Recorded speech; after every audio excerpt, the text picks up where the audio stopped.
살펴보고자 합니다. 사실 좀 설명할 내용들이 많이 있는데요.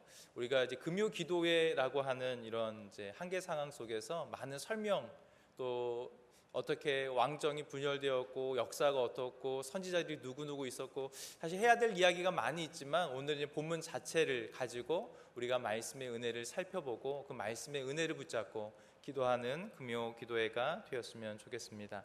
그래서 앞에 한 장을 그냥 버리고 본론부터 진행할 수 있도록 그렇게 할 것인데요.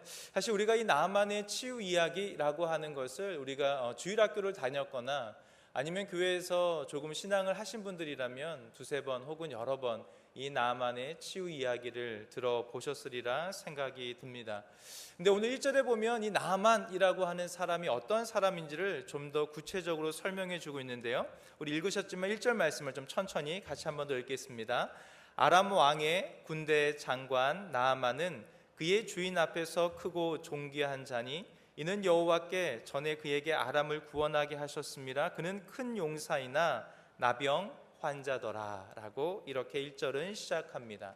1절에 보면 이 나만이라고 하는 오늘의 주인공, 이 사람의 내용들을 소개하는데요. 오늘 첫 시작을 아람 왕국의 군대 장관 나만이라고 이야기할 때 이 아람이라고 하는 것은 무엇을 이야기할까요? 이 나만이 속한 출신, 나라, 그 어느 민족의 사람이냐라고 하는 정보를 우리에게 제공해 주고 있는 것입니다. 아람 사람이라고 하면 유대인일까요? 아닐까요? 아람의 군대 장관이라고 이야기하면 적어도 다메섹을 수도로 하는, 그래서 이스라엘과는 적대적인 관계에 있던 나라의 사람이다라고 이야기할 수 있고요. 이스라엘 중심으로 생각하자면 이스라엘 백성이 아닌 이방인이라고 이렇게 정의 내릴 수 있습니다. 두 번째로 군대 장관이라고 하는 것은 그가 가지고 있는 그 나라에서 출신에서의 직위라고 이야기할 수 있습니다. 그래서 오늘 성경은 이 나만에 대해서 적어도 세 가지 인포메이션을 주는데 그 정보라는 것은 무엇이냐면 그가 어느 나라 출신의 사람이냐, 그가 어떠한 사회적 직위를 가지고 있느냐, 그리고 세 번째는 그의 주인 앞에 크고 존귀한 자. 이건 무엇을 의미할까요?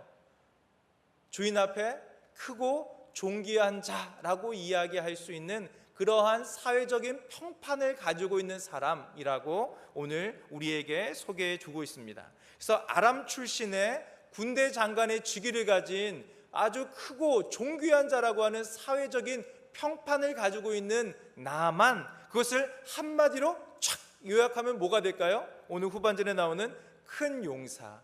아마 이러한 평판들을 쫙 모아서 한 단어로 줄이면 아마 큰 용사하면 모든 사람들이 아람의 큰 용사 나아만이지 라고 떠올릴 정도의 그러한 인물이 아닌가 생각이 듭니다.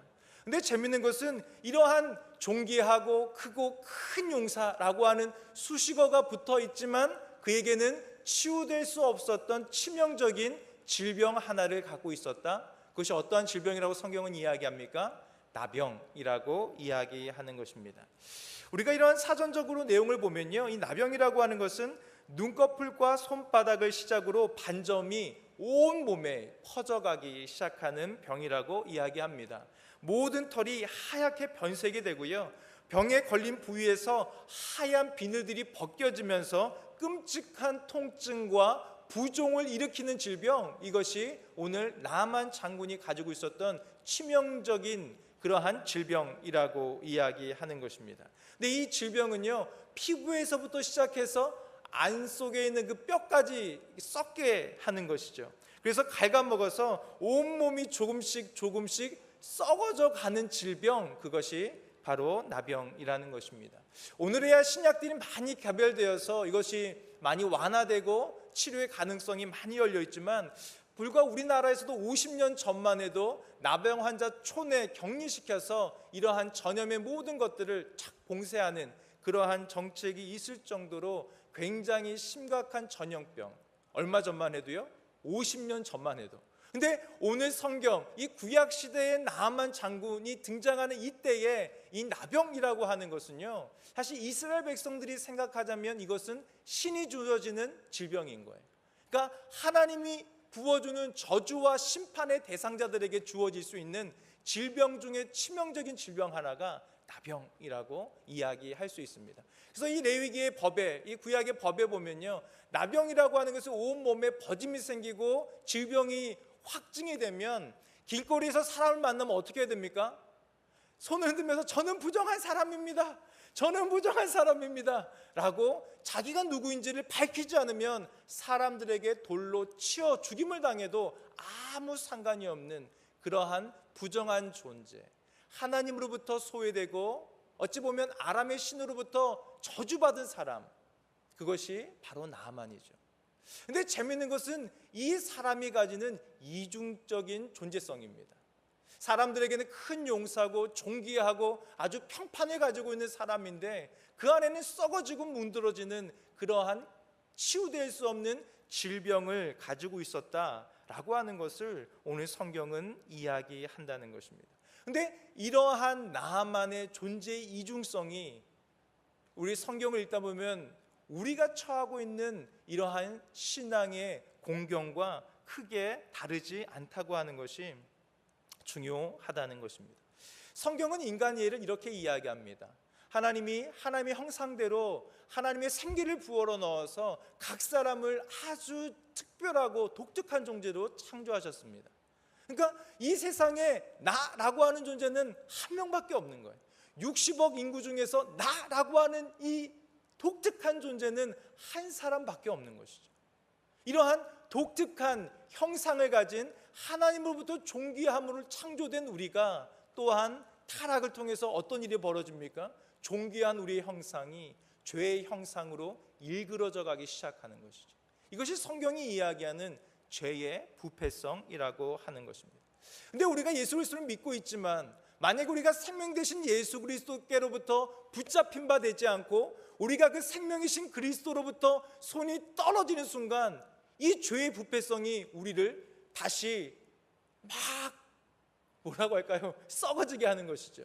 이것은 우리가 어떠한 직위를 가지고 있느냐, 우리가 어떠한 사회적 평판을 받고 있느냐라고 하는 것과는 아무 상관이 없습니다. 우리가 생명이신 그리스도로부터 분리되는 순간 내가 성도든 어떠한 중직을 맡고 있던 내가 목회자든 상관없이 생명이신 그리스도로부터 분리되는 순간 이 죄의 부패성은 우리를 갉아먹기 시작합니다. 이것이 나만 장군이 가지고 있었던 존재의 이중성일 뿐 아니라 오늘날 신앙하고 오늘날 그리스도를 향해 나아가는 우리 신앙인의 이 땅을 살아가는 모든 사람들의 이중성이라고 이야기할 수 있습니다. 재밌는 것은 무엇이냐면요, 나만 장군은 이 질병을 치유할 방법이 없었어요. 그래서 오늘 성경에 보면 이 아람의 왕에게로 갑니다. 그 당시의 왕이라면 모든 권력과 정보와 의술과 모든 것들을 집약할 수 있는 어찌 보면 권력의 중심이죠. 근데 아람 왕에게 갔는데 그도 그를 치유할 수가 없어요. 그래서 5절에 보면 어떻게 이야기합니까? 아람 왕이 이르되 갈지어다, 이제 내가 이스라엘 왕에게 그를 보내리라. 만약에 아람 왕에게 이 질병, 이 치명적인 나병을 치유할 수 있는 방법이 있었다면 자신의 군대 장관을 다른 나라에 보내지는 않았을 것입니다. 그러니까 아람의 왕이라도 그를 고칠 수 있는 치유 방법이 없었던 것이죠. 7절에 보면 그가 누구에게로 갑니까? 그래서 이스라엘 왕에게로 갑니다. 근데 이스라엘 왕에게 나만이 나아가니까 이스라엘 왕이 옷을 찢어버리는 거예요. 아니 내가 하나님이냐? 내가 신이냐? 내가 어떻게 이 나병을 치유할 수 있겠느냐라고 이야기하는 것입니다. 만약에 이스라엘 왕이 당대의 모든 것을 가지고 부와 권력과 몽예와 군사력과 교육과 의술의 모든 것을 가지고도 그를 치유할 수만 있었다면 왕이 그의 옷을 찢었겠습니까? 아니요. 왕이라도 그것을 치유할 수 있는 방법이 없는 것입니다. 만약에 우리가 우리의 삶 가운데 있는 죄의 문제를 해결할 수 있는 방법이 있겠습니까? 그동안 내가 수십 년 동안 모아한 재물을 다 쏟아붓는다고 해도, 내가 그동안 배운다고 열심히 노력해서 배웠던 학문의 모든 것을 쏟아붓는다고 해도, 내가 가진 열정이나 재능이나 내가 동원할 수 있는 그 모든 것을 다 동원한다고 해도 우리가 우리의 죄의 문제를 해결할 수 있겠습니까? 아마도 나아만 장군이 가지고 있는 이 나병의 심각성이라고 하는 것은 이 죄 가운데 부패할 수밖에 없는 우리가 가지고 있는 영적인 실종과 매우 닮아 있겠다. 우리는 생각해 볼 수 있습니다. 사실 나아만의 치유 이야기는 다양한 인물들이 존재합니다. 적어도 8명 이상의 등장인물들이 있어서 다양하게 이 이야기를 엮어내고 설명할 수 있습니다. 하지만 우리는 나아만이라고 하는 이 한 사람에 조금 집중하여서 오늘의 본문의 이야기를 살펴보면 좋을 것 같습니다. 근데 재미있는 것은 이 나아만 장군에 대해서 예수님께서 언급하신 말씀이 있다는 거예요. 이 나아만의 치유에 대해서 우리가 어떻게 생각하느냐, 물론 그것도 중요하겠지만 예수님이 나아만을 어떻게 보았는가라고 하는 생각을 좀 먼저 해보아야 되는데, 우리 성경을 찾아볼까요? 누가복음입니다. 누가복음 4장 27절의 말씀을 함께 보겠습니다.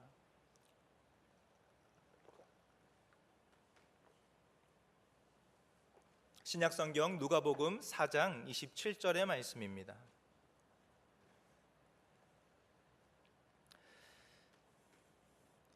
찾으셨으면 우리 한 목소리로 함께 천천히 읽겠습니다. 또 선지자 이사야 때에 이스라엘에 많은 나병 환자가 있었으되 그 중에 한 사람도 깨끗함을 얻지 못하고 오직 수리아 사람 나만 뿐이었느니라. 지금 이게 무슨 배경 가운데 예수님이 하시는 말씀이시냐면, 예수님이 나사렛이라고 하는 자신의 고향 그 회당에 가셨다가 말씀을 풀어 설명합니다. 이들이 이 말씀을 거부하고 내가 하나님의 백성 선민인데 라고 하는 그런 우월감 속에서 말씀을 받아들이지 않자 이제 예수님께서 뭐라고 말씀하시냐면, 앞선 그는 뭐라고 이야기합니까? 이스라엘 땅에 큰 흉년이 있었을 때에 엘리야 선지자가, 그 당시 이스라엘에도 많은 과부들이 있었지만 오직 누구에게만요? 시돈 땅에 사는, 시돈이 유대인입니까? 이방인입니까? 이방 땅이었던 이 시돈 땅에 사는 한 사렙다의 한 과부에게만 찾아가셨다라고 이야기하시고, 이어서 오늘 우리가 읽은 27절로 이야기하시는 것입니다. 무슨 이야기냐면, 그 당시에도 이스라엘에 많은 나병 환자가 있었는데 왜 이 엘리사라고 하는 북이스라엘의 예언자는 이 나아만 장군 한 사람만을 치유했겠는가? 이 얘기는 무슨 이야기냐면, 그 당시 어떠한 이스라엘 사람들도 이 치유를 경험하지 못했다 이야기하는 것입니다. 우리가 이런 생각을 해볼 수 있죠. 왜 선택받은 이스라엘 백성은 그 치명적인 나병의 치유를 받지 못했을까? 왜 하나님은 이 이방 사람 한 사람에게만 이러한 치유의 기적을 허락하셨을까? 물론 다양한 이해와 해석이 존재할 수 있습니다. 근데 이 질문이요, 오늘 본문을 풀어갈 수 있는 매우 중요한 열쇠가 된다는 것입니다. 사실 우리는 다 치유를 원합니다. 여러분, 치유를 원하십니까? 그것이 육체적인 치유든 정신적인 치유든 혹은 영적인 치유든 우리의 삶에는 끊임없이 하나님 앞에서, 우리의 삶 앞에서 변화되고 치유되고 싶은 그러한 욕망들을 다 가지고 있습니다. 근데 중요한 것은 뭐냐면, 그것을 욕구한다고 모두가 다 치유되는 것은 아니라는 것입니다. 그러면 왜 이방 사람, 이 아람의 군대 장관이었던 나아만이 이러한 치유를 경험하게 되었는가? 라고 하는 것을 좀 생각하면서 오늘의 본문을 풀어가면 좋겠습니다. 오늘 본문이 우리에게 말씀하는 열왕기하 5장 1절로 14절의 말씀을 중심으로 생각해 보면요, 사실 이 나병이라고 하는 치명적인 질병을 치유해가는 과정 가운데 여러 가지 장애물이 존재한다는 것이죠. 이것은 우리의 삶으로 적용해 보자면, 우리의 삶 가운데 치유가 필요하고 회복이 필요한 영역이 일어날 때 다양한 장애물들이 우리의 삶 가운데 존재하리라라고 하는 것을 우리는 생각해 볼 수 있습니다. 먼저 풀어가자면, 첫 번째는 내 지위에 대한 저항을 만나게 될 것입니다. 1절에 보면 나아만은 어떤 사람입니까? 아람 왕이라고 하는 그 당시 아주 잘 나가는 나라의 군대의 장관으로 크고 존귀한 자라고 하는 사회적 평판을 가지고 있습니다. 근데 사실 2절에는 한 여종이 나오는데요, 이 2절 말씀도 같이 한번 읽겠습니다. 열왕기하 5장 2절입니다. 시작. 전에 아람 사람이 떼를 지어 나가서 이스라엘 땅에서 어린 소녀 하나를 사로잡음에 그가 나아만의 아내에게 수종들더니. 3절까지 읽겠습니다.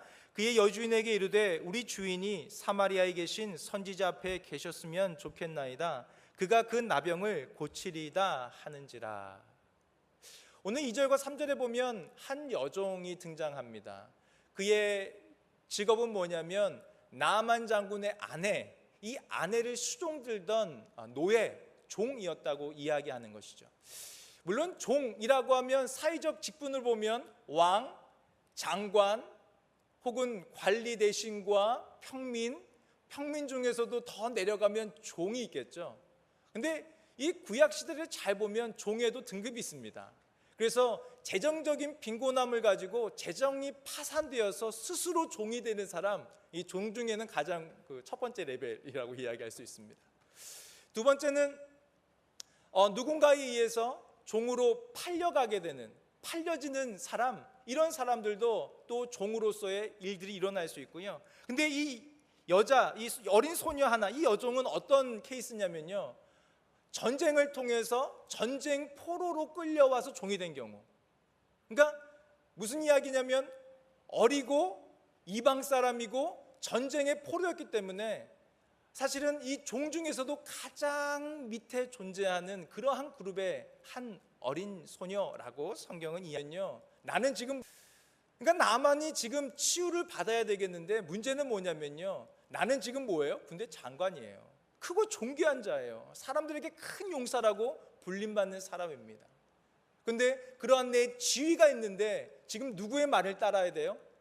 여종이었던, 그것도 전쟁 노예로 아주 비천한 한 여종의 이야기를 듣고 자신의 군대를 끌고 사람들을 데리고 이스라엘까지 가서 자신의 문제들을 다 왕에게 고백하고 치유받아야 하는 일들을 일으켜내야 한다는 것입니다. 이것이 첫 번째 치유의 과정 가운데 나아가는 가장 중요한 장애, 그것이 바로 내 지위에 대한 저항이 일어나게 될 것이다 라고 성경은 오늘 우리 가운데 말씀하고 있습니다. 여러분 어떻게 생각하십니까? 우리가 어떤 문제가 있는데 그러한 문제를 정말 비천하고 보잘것없는 사람들의 말에 귀를 기울이고 그 말을 따라해야 하는 그런 내 자존심 혹은 그러한 나의 지위를 내어놓고 그들의 말을 청종할 수 있는 그 자리로 내려갈 수 있는가? 이것이 치유의 길로 나아가는 첫 번째 걸음이라고 이야기할 수 있습니다. 왜 이스라엘에 수많은 나병 환자들이 있었지만 치유받지 못했을까? 왜 아람의 이 나아만에게만 하나님의 치유가 임했을까? 어찌 보면 그가 가지고 있는 지위적인 어떤 그 높음들을 내어놓고 그의 말을 청종하고 아주 비천한 여종, 이 전쟁 노예의 말을 따라 자신의 치유의 여정을 시작하는 이 나아만의 결단으로부터 이러한 치유는 시작되었다. 오늘 성경은 그것을 우리 가운데 말씀해 주고 있는 것입니다. 두 번째는 우리가 치유로 나아갈 때 두 번째 맞이하는 저항은 무엇이냐면요, 내 생각이라고 하는 것에 저항을 경험하게 될 것입니다. 11절 말씀인데요, 우리 11절도 같이 한번 읽겠습니다. 시작. 나만이 노하여 물러가며 이르되 내 생각에는, 지금 뭐라고 이야기합니까? 내 생각이라고 이야기합니다. 이어서 읽겠습니다. 그가 내게로 나아서서 그의 하나님 여호와의 이름을 부르고 그의 손을 그 부위 위에 흔들어 나병을 고칠까 하였도다 라고 이야기합니다. 우리가 치유의 길로 나아가는 것에 있어서 첫 번째 장애물이 뭐라고요? 그것은 내가 가지고 있는 지위라고 하는 것입니다. 내가 그래도 이 정도의 사람인데, 내가 이러한 인생을 살아왔는데, 내가 이러한 평판을 가지고 있는데 나의 치부를 드러내고 그러한 미천한 사람들의 소리를 듣고 순종해야 하는가? 라고 하는 것에 내 마음이 굴종되지 않으면 치유는 시작될 수 없었다. 두 번째 장애는 무엇이라고요? 그것은 바로 11절에서 이야기하는 내 생각에는 이라고 하는 자기 주장입니다. 우리는 늘 자기 안에 나에게 이런 일이 있다면, 우리 가정에 이런 방식이 있다면 이 문제가 풀어질 것이라고 우리는 쉽게 추측하고 예상합니다. 하지만 그것은 내 생각이라고 하는 자기 주관, 자기 중심을 버리지 않으면 하나님의 치유가 임하지 못하는 것을 오늘 성경은 우리에게 보여주는 것입니다. 내가 원하는 방법이 있지 않습니까? 내가 원하는 타이밍이, 그 시간이 있지 않습니까? 내가 원하는 어떠한 사람들, 어떤 환경 속에서 내 생각대로 이 문제가 풀려지길 원합니다. 아마도 우리가 질병이 아니더라도 삶의 많은 문제들 속에서, 관계 속에서, 어려움 속에서 내 생각에는 이것이 이런 방식으로, 이런 시간에, 이러한 사람들과 환경을 통해 풀어지면 좋을 텐데 라고 그것을 추구하여 기도한다면 그것은 올바른 치유, 해결의 방식이 될 수 없다라고 하는 것이 오늘 성경이 우리 가운데 보여주는 것입니다. 제가 예전에 청소년들과 함께 수련회를 갔다가 그런 적이 있었습니다. 아이들이 2박 3일 동안 함께 수련회에서 은혜를 많이 받았어요. 그래서 제가 이제 끝나는 날이 되어서 교회에 전화를 드렸습니다. 그래서 장로님과 이제 다른 분들께 오늘 저희가 이제 다 수련회를 마치고 이제 교회로 가야 되는데 교회 버스 봉고차 보내지 마십시오. 그래서 우리가 그냥 마을 버스 타고 그 대중교통 이용해서 아이들과 함께 집으로 돌아가겠습니다. 그러니까 제가 왜 갑자기 그런 생각이 들었는지 모르겠어요. 그래서 아이들은 이제 다 끝났으니까 다 끝났다. 그리고 이제 교회에서 차가 오면 이제 그 차를 타고 편안하게 집까지 다 날 바래다 주겠지. 당연히 교회가 그런 정도 해야 되겠지라고 생각을 했는지 모르겠어요. 근데 그 아이들을 데리고 아주 보통 이 청소년들 수련회는 깊은 산 속에서 보통 집회가 있습니다. 그래서 이제 걸어서 정림지까지 걸어 나와서 교회까지 돌아가는 적어도 1시간의 버스를 타야 되는데 이 시골에 버스가 많지 않으니까 또 한 30-40분인가를 기다려서 버스를 타고 교회에 가서 그럼 교회 가면 어떻게 돼요? 차로도 안 데려주니까 아이들이 그 짐을 들고 다시까지 가야 되는 거예요. 근데 적어도 제가 생각하기에 아이들이 말씀의 은혜를 받았다면 그 말씀으로 스스로 적용하고 뭔가 투쟁하고 싸워가고 그래서 약간 그러한 좀 전투력이 있어야 되지 않을까? 그렇게 생각했던 것 같아요. 그래서 그러한 모든 교회가 해줄 수 있는 서비스들을 없앴습니다. 그리고 그렇게 나갔습니다.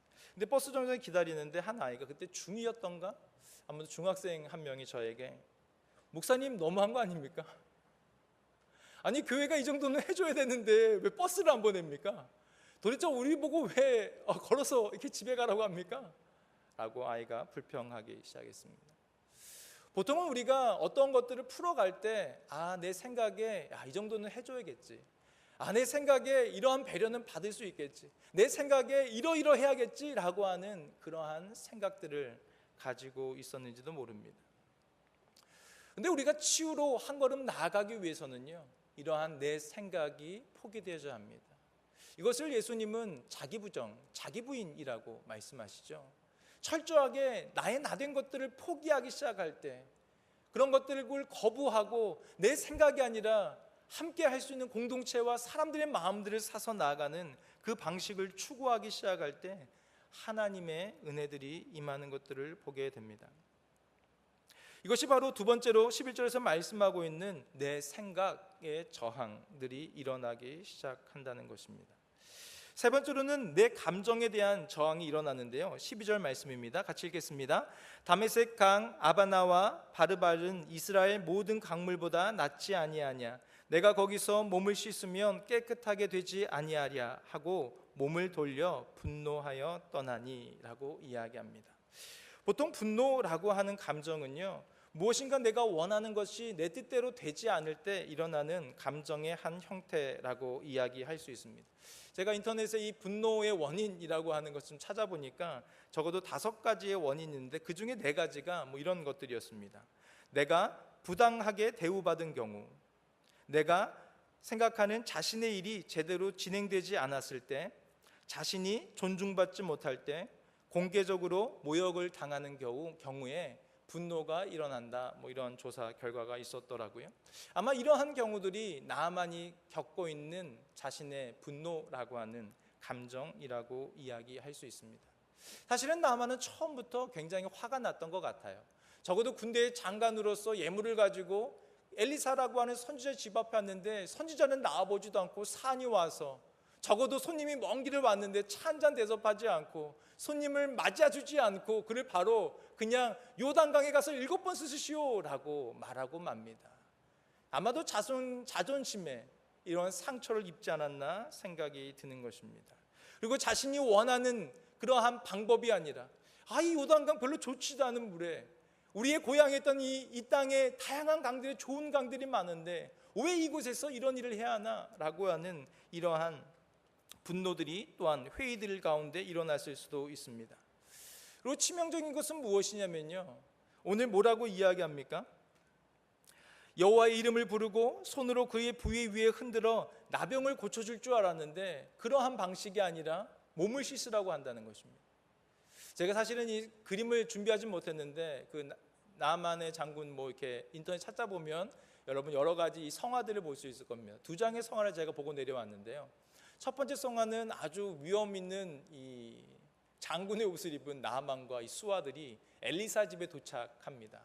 근데 그러한 위험 있는 나만이 이제 두 번째 그림으로 탁 넘어가면 옷을 다 벗고 요단강에 들어가야 하는 것입니다.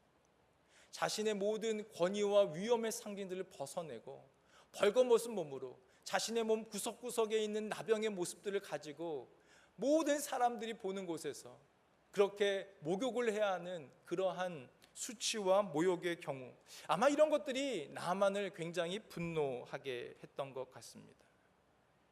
이러한 분노가 하나님의 치유로 나아가는 크나큰 장애물이 될 수 있다라고 성경은 이야기하는 것입니다. 오늘도 우리가 함께 금요기도에 나아가면서 오늘 저녁에는 함께 치유를 위해서 좀 기도하고 싶습니다. 우리가 어떠한 치유를 원하는지 저는 잘 모르겠지만 하나님은 아시고 또 우리가 간절한 마음으로 그것을 위해 기도하길 원합니다. 근데 우리가 하나님 앞에 우리의 치부를 드러내고 하나님의 치유하심을 구할 때 가장 큰 저항이 뭐라고요? 내 직위에 대한 그러한 저항이 일어나게 될 것입니다. 그런 게 없을까요? 분명히 생깁니다.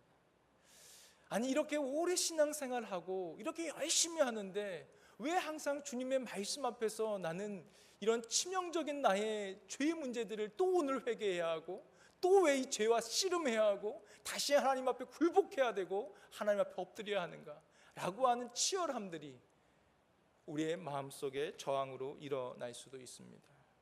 또한 내 생각의 저항들을 만나기도 하겠죠. 하나님 오늘 밤에는 이러한 방식으로 정말 뜨겁게 바닥을 디구면서 아니면 종영이 기도할 때 간절함으로 내가 원하는 방식과 내가 원하는 어떠한 것으로 하나님 앞에 나아가고자 하는 내 생각을 내어놓고 하나님이 어떻게 오늘 우리의 인생과 우리의 삶을 치유케 하시는지 하나님께 기도하길 원하는 것입니다. 저는 내 직위, 내 생각 이러한 것들이 걷어지기 시작할 때 하나님의 치유가 우리의 삶 안에 일어나게 될 것이고요. 세 번째는 말씀드렸듯이 내 감정에 대한 저항입니다. 저는 여러 신앙인들과 상담하고 또한 이야기하면서 정말 많은 사람들이 하나님께 화가 났구나라고 하는 생각을 할 때가 있습니다. 여러분도 혹시 하나님께 화나십니까?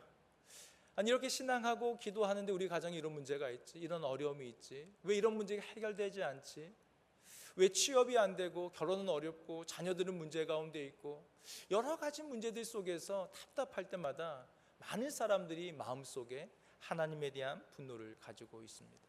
왜 오늘 이렇게 기도가 안 되지? 왜 이렇게 내게 은혜가 없지? 왜 이렇게 나에게 이렇게 삶이 퍽퍽하지? 라고 하는 이러한 감정적인 저항들을 만날 때 우리가 하나님의 도우심을 구하며 이 장애물들을 걷어나가기 시작할 때 하나님의 치유가 우리 가운데 임하게 될 것이라 우리는 믿게 되는 것입니다. 왜냐하면 오늘 14절의 말씀 때문에 그렇습니다. 우리 14절 결론적인 부분으로 우리 함께 말씀을 같이 14절 읽겠습니다. 시작.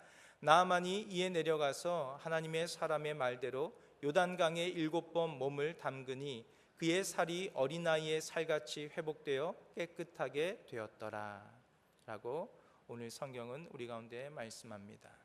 나아만이 이에 내려갔다라고 말씀하는 것이죠. 자신이 주장할 수 있는 삶의 지위 평판에서부터 내려가기 시작해야 하는 것입니다. 내 생각으로부터 이 생각이 내려져야 하는 것이겠죠. 내가 가지고 있는 어떤 감정적인 것들이 내려놓아져야 하나님의 은혜가 우리의 삶과 우리의 감정과 우리의 마음 가운데 일어나게 될 것입니다. 이러한 나아만이 내려가는 이러한 과정을 통해서 두 번째 뭐라고 말씀합니까? 하나님의 사람의 말대로라고 이야기하는 것이죠. 우리가 내 지위나 생각이나 감정들을 내어놓을 때 그때야 비로소 하나님의 말씀이 말씀대로 들려지게 될 것입니다. 할렐루야, 아멘. 그렇습니다. 우리가 우리의 삶을 가지고 나가지 않고 그러한 지위나 생각이나 우리의 감정의 찌꺼기들을 내어놓고 하나님 앞에 나아갈 때 말씀이 말씀으로 들려지기 시작하는 것입니다. 내가 이해하고 싶은 말씀이 아니라, 내가 해석하고 싶은 말씀이 아니라, 내가 듣고 싶은 말씀이 아니라 말씀이 말씀대로 들려지는 은혜가 오늘 우리 가운데 있길 원하는 것입니다. 말씀이 말씀대로 들려져야 세 번째 어떤 변화가 일어납니까? 요단강에 7번 몸을 잠그는 순종의 행위가 일어나게 되는 것입니다. 한 번, 두 번, 세 번, 7번의 순종을 통한 그러한 하나님의 회복과 깨끗게 하심이 오늘 나아만에게 임하였다라고 성경은 이야기하는 것입니다. 이제 오늘 우리가 기도하기 원할 때 하나님, 내 지위를 좀 내어놓습니다. 오늘 나의 생각, 나의 감정을 주님 앞에 내어놓습니다. 나만이 그의 모든 것을 벗어내고 정말 벌거벗은 몸으로 요단강에 들어가 하나님의 말씀에 순종함으로 치유됐던 것처럼 때로 내 삶에 있는 상처와 어려움과 또한 육신적인 질병들과 괴로움들이 하나님 이 밤에 씻겨져 나가길 원합니다. 하나님의 말씀대로 씻겨져 나가는 그 시작점들이 또한 이 밤이 되길 원합니다. 함께 기도하길 원합니다. 우리 찬양 하나 하고 함께 기도의 자리로 나아갈까요? 마음이 상한 자를 우리 고백하며 우리 가사를 생각하며 함께 찬양하겠습니다.